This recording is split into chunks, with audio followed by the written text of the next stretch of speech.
Hi, I'm Aaron Dowd with Archer Services, and today I'm here to talk to you about the Plumbago. This is just one of my favorite plants. It just has so many interesting features about it.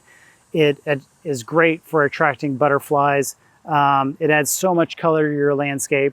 It's just this carefree, wispy plant. There's very little diseases or insects that are going to affect this guy. It's just so low maintenance, it's crazy.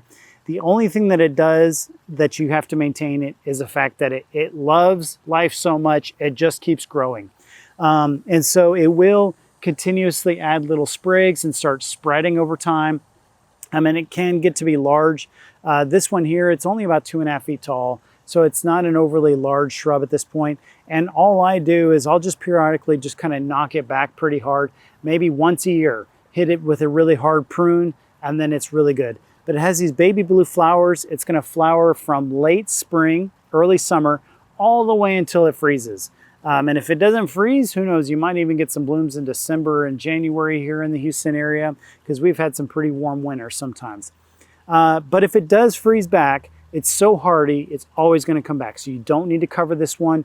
You just cut it back to the ground in the spring and you are good to go. It's going to naturally start springing up on its own. Baby blue flowers, butterflies love this guy. Adds a lot of color and fun to your landscape. It's very low maintenance. I mean, there's just not much more to say. What else do you want in your landscape? So do something exciting in your landscape today. Thank you.